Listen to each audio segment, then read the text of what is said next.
தந்தை, மகன், தூய ஆவியின் பெயராலே ஆமென். கொலோசையர் 2:14. நமக்கு எதிரான ஒப்பந்த விதிகள் பல கொண்ட கடன் பத்திரத்தை அவர் அழித்து விட்டார். அதை சிலுவையில் வைத்து ஆணி அடித்து அறவே ஒழித்து விட்டார்.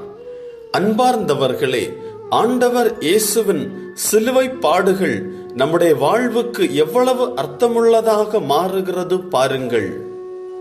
முன்பு இருந்த சட்டங்களை அழித்து ஆண்டவர் இயேசு சிலுவையின் பாடுகளினாலே நமக்கு விடுதலை கொடுத்திருக்கிறார். பாவம் செய்கின்ற மனிதர்கள் அதற்கான விளைவை தங்களுடைய உடலில் சுமக்க வேண்டும், அதற்கான பரிகாரத்தை நிறைவேற்ற வேண்டும் என்றுதான் சட்டம் இருந்தது.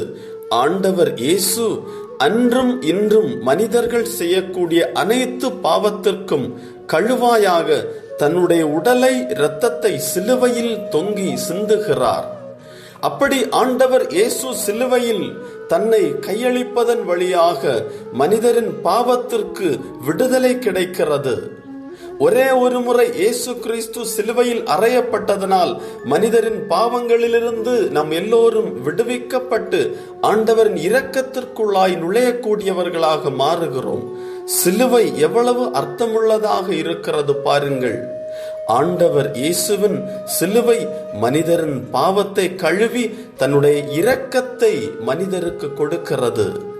ஆண்டவரின் இரக்கம் சிலுவையில் வெளிப்படுத்தப்படுகிறது. மனிதர்கள் எவ்வளவாய் கொடூரமாக இருந்தாலும் ஆண்டவரின் பரிசுத்த இரத்தம் அதற்கு ஈடானதாக இருக்கிறது. ஆண்டவரின் பரிசுத்த இரத்தம் மனிதர்களை தன்பால் இழுக்கிறது. பாவம் நிறைந்த மனிதரை தன்பால் இழுத்து பரிசுத்தப்படுத்துகிறது. ஆண்டவர் நம் எல்லோரையும் இன்று பரிசுத்தமாக வாழ அழைக்கிறார். நம் வாழ்வை அர்ப்பணிப்போம். ஜெபம். ஆண்டவரே, எனக்காக நீர் சிலுவையில் தொங்கினீர்.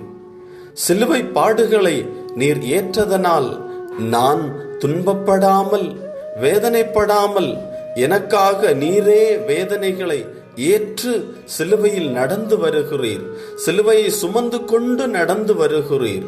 ஆண்டவரே, ஒவ்வொரு முறையும் நான் தவறு செய்கின்ற பொழுது உமது சிலுவை பாடுகள் என்னுடைய கண்களுக்கு முன்பாக வருவதாக.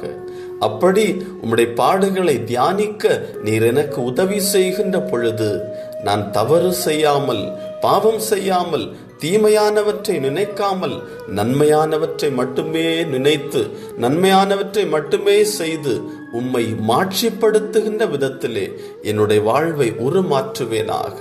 என் வாழ்வை உமக்கு அர்ப்பணிக்கிறேன். ஆமென்.